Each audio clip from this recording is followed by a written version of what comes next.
Bonjour à mes nombreux et fidèles followers et bienvenue au tout nouveau. Quant à ceux qui n'en feraient pas partie, voire même qui ne me connaîtraient pas encore, je me présente Clotilde Alexandra de La Rochefoucauld, célèbre blogueuse culinaire spécialisée dans les restaurants du non moins célèbre quartier montréalais, le Plateau Mont-Royal, où je réside d'ailleurs moi-même, bien évidemment, là, et ma foi, depuis presque toujours, ou du moins depuis qu'ils se sont débarrassés des vieux appartements pour y construire, n'est-ce pas, des condos de luxe. Sur ces mots de présentation, et avant de vous dévoiler mon coup de cœur gastronomique de la semaine, il m'apparaît nécessaire de formuler d'entrée de jeu une mise au point importante, et en particulier, là justement, à l'intention de ceux qui, il y a quelques secondes, n'étaient toujours pas au fait de mon existence, là, qui proviendrait de la planète Mars, ce n'est peut-être du 450, quoiqu'il paraîtrait que la plupart des chaumières dans ces régions reculées n'ont même pas encore accès à Internet. Dans tous les cas, là, il ne faut surtout pas me confondre avec une certaine Clotilde Alexandra de Choron, c'est bien ça? Pardon, je m'adresse à mon réalisateur. Ah, on m'informe à l'instant qu'il s'agirait plutôt d'une dénommée Choron. Même pas de deux. Eh bien, soit ne surtout pas me confondre ainsi donc avec une dénommée Clotilde Alexandra Choron, même pas de deux, aussi connue semblerait-il là sous le surnom ridicule de Miss Clo-Clo, et laquelle viendrait apparemment là de se créer un site de futilité quelque part sur l'espace virtuel. Comme qu'on peut retrouver sur le web du pire comme du meilleur, là, tu sais. Enfin bon, au risque d'insister, pour ma part, je suis bel et bien Clotilde Alexandra de La Rochefoucauld, grande influenceuse, n'est-ce pas, doublée d'une célèbre blogueuse gastronome, dédiée effectivement au resto du Plateau Mont-Royal.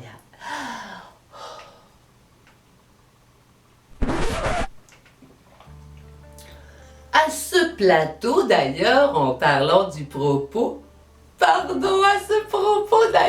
parlant du plateau, juste avant de vous partager ma plus récente escapade culinaire, si vous me permettez cette autre très brève parenthèse, ou pour mieux dire cette digression, n'est-ce pas, je tiens d'abord à satisfaire là une curiosité récurrente qu'on formule en guise de commentaire sur mon blog, à savoir pourquoi jeter ainsi mon dévolu exclusivement sur les restos du Plateau Mont-Royal. Eh bien, à cette question, j'ai envie de répondre simplement. Ai-je vraiment besoin de répondre à cette question-là, tu sais? D'une part, dois-je rappeler que le quartier a été désigné par la revue états-unienne The San Francisco Fucking Upper Class Magazine, le troisième plus branché en Amérique du Nord. Bon, cette mention remonte à 1993, là, mais tout de même, là, tu sais. D'autre part, là, personnellement, je ne m'aventurerais quand même pas là, à passer la soirée à me sustenter dans un restaurant de Hochelaga Maisonneuve, là, genre, tu sais, ou encore pire, là, du 450. Au demeurant, je ne possède pas de voiture, par souci écologique, bien entendu. Mais je ne me verrais vraiment pas, là, tu sais, me taper le voyage en métro jusqu'à Saint-Jérôme. À part de ça, là, je ne sais même pas quelle ligne de métro se rend jusque dans cette contrée perdue, Quoi qu'il en soit, là, il paraîtrait que dans le 450, on ne retrouve en guise de restaurant que ce qu'ils appellent des buffets japonais, là, ou chinois, quelque chose du genre, là. On raconte également que de toute façon, les gens là-bas passent leur week-end, sinon tout leur loisir là, à faire du shopping dans une sorte d'immense magasin général qui porte, si je ne m'abuse, l'appellation de Walmart.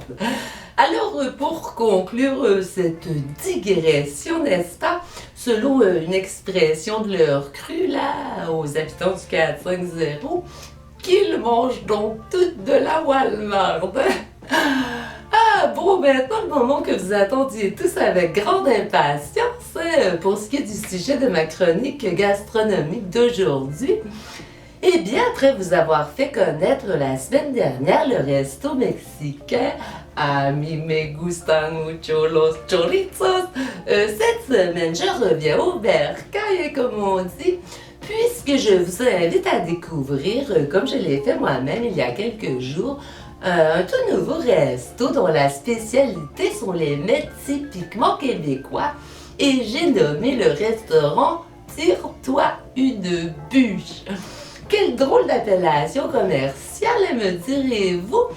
J'avoue pour ma part en ignorer la signification exacte, et bon, par fierté, je n'ai pas osé le demander. Or, étant donné qu'il s'agit effectivement d'un resto spécialisé dans les plats dits du terroir, je suppose là que ce nom renvoie aux fameuses bûches de Noël, telles que servies traditionnellement là, les soirs du réveillon. Toujours est-il que lors de mon passage à Tire-toi une bûche, je n'ai pas pu prendre de dessert, vous en saisirez la raison un peu plus tard. En guise de plat de résistance offert sur le menu, mon choix s'est arrêté non pas sur l'incontournable tourtière, ni même sur les traditionnelles oreilles de calice, mais bel et bien, imaginez-vous, sur le légendaire hachis parmentier, celui-là même tel qu'apprêté autrefois par nos arrière-grands-parents.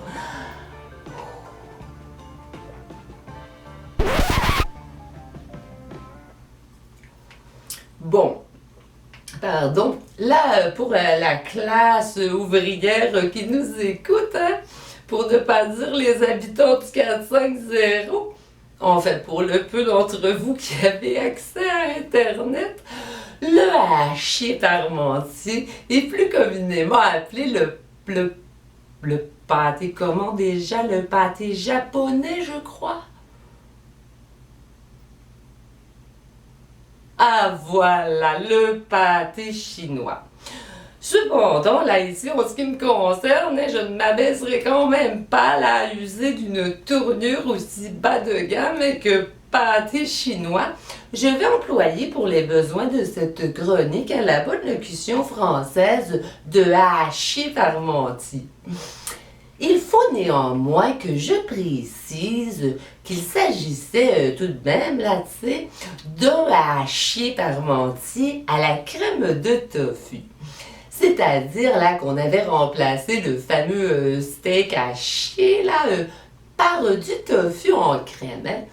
Mais à ce petit détail près, il était bel et bien question d'un véritable hachis parmentier, conformément à la recette originale, là, ou telle que confectionnée anciennement par nos aïeux. Cela dit, il est également vrai qu'aux pommes de terre en purée, là, bon, autrement nommé par les représentants du petit peuple qui nous écoute, là, les quoi, la Roger, les patates effouérées, c'est ça? Ah d'accord, les patates pilées. Alors, oui, il est vrai qu'aux pommes de terre en purée ou patates pilées avaient été substituées à des betteraves au fort. Or, mis à part ces deux exceptions, pour le moins négligeables, il s'agissait néanmoins d'un hachis parmentier là, tout à fait authentique. Hein? Ah, une toute petite dernière chose là.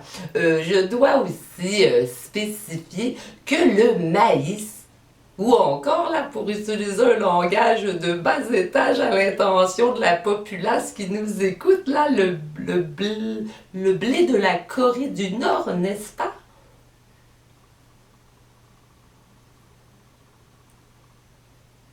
Oh, le blé de l'Inde! Excusez-moi cet égarement géographique. Ainsi donc, le maïs ou blé de l'Inde avait été remplacé par un coulis de framboises à l'aneth et au sirop d'érable, et d'ailleurs, ma foi, fort délicieux, hein.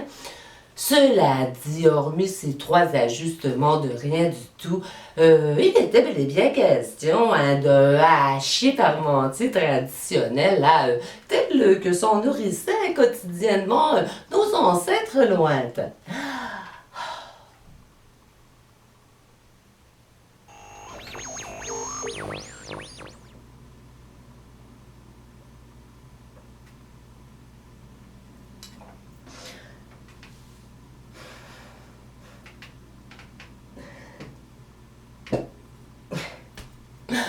Ah, et puis tant pis, là, Roger, maintenant je ne peux m'empêcher, là, comme on dit, hein, de cracher le morceau.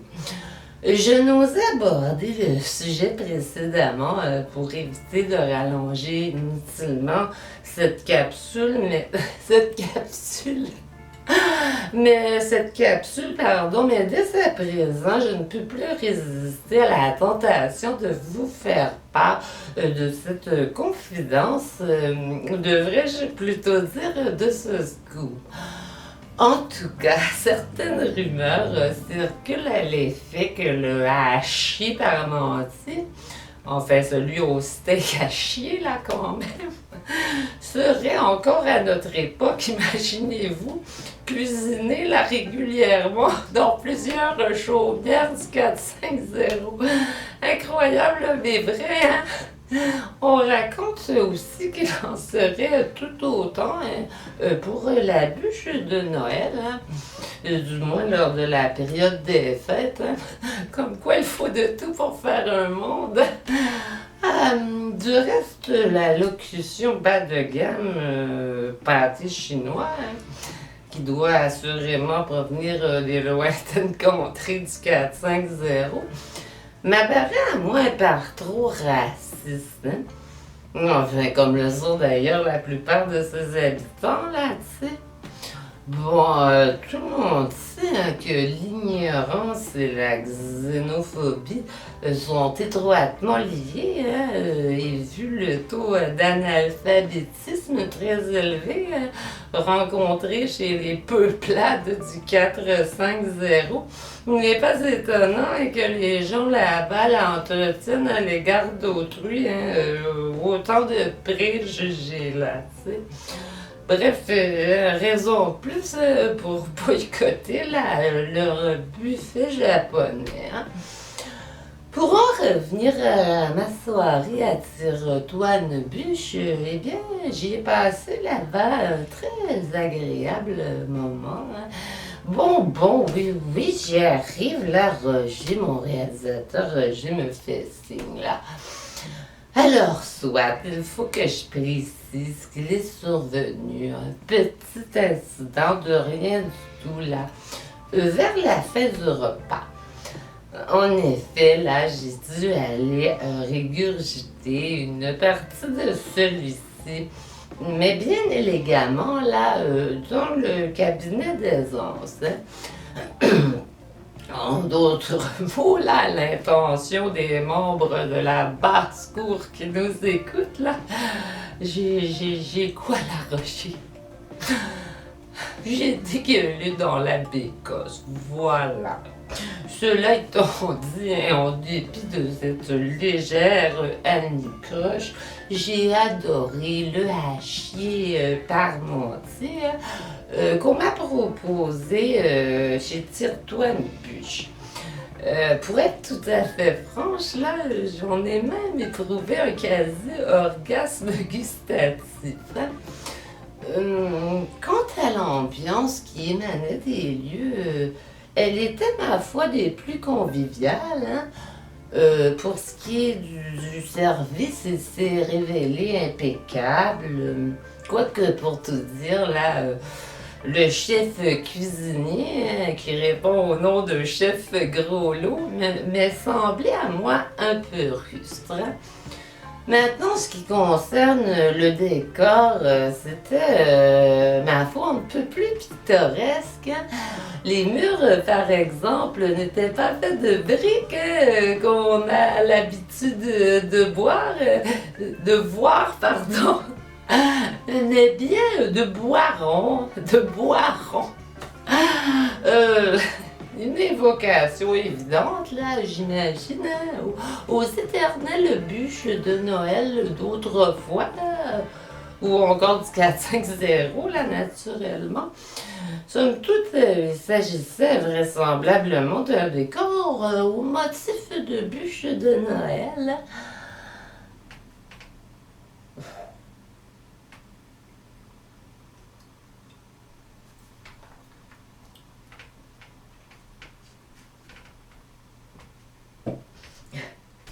Ici, là, au demeurant, je parle bien de bûches de Noël et non d'abus de Noël, hein, pour jouer avec les mots.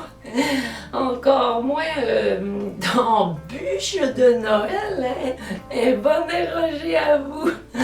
Ah, bon, sur ce, vaudrait sans doute mieux m'arrêter, hein, car à force de jongler avec ceux-ci, faudrait toujours pas que je trébuche sur les mots, hein. Ah, blague à part, en guise de conclusion à cette chronique, hein, mais oui, déjà presque la fin, hein. Puisque c'est dans la thématique, j'ai pensé vous réciter un extrait des paroles d'une chanson qui appartiendrait, selon mes sources, là, au répertoire folklorique québécois, hein.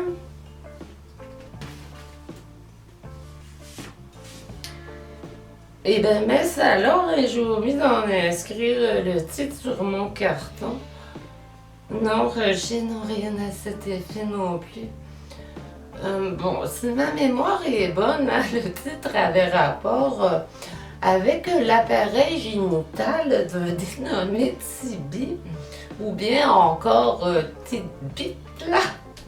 En gros, c'était quelque chose du genre la grosse bite à Tidbit.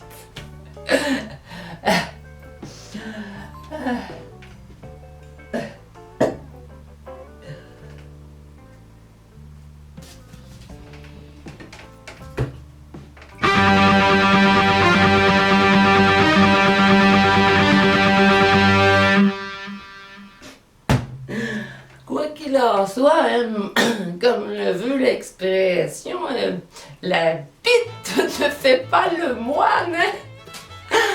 Roger, la bite ne fait pas le moine. Roger, je suis pas arrêtable. Enfin, bref, ça va comme suit, hein.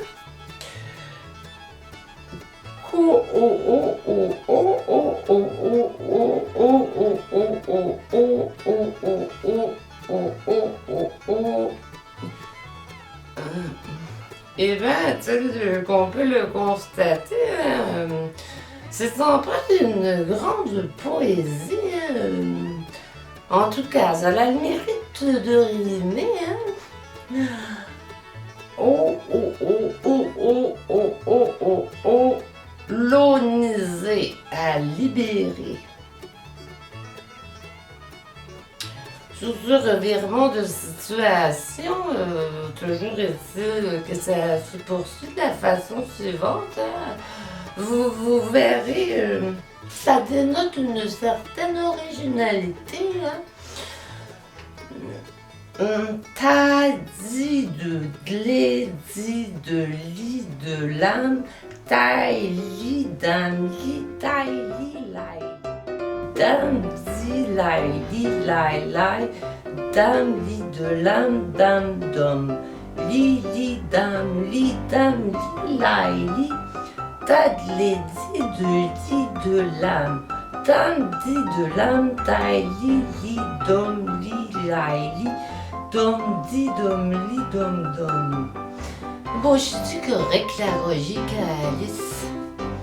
Tad, li, di de l'âme, tam, li, di de l'âme, di, dai, li, dai, li, dai, li, li, dai, li, dai, Lai, lai, li, li, lai, li, dom, li, dai, li, di, de l'âme, tan, de, li, de l'âme, tai, li, dam, di, dai, li, dam, di, lai, lai.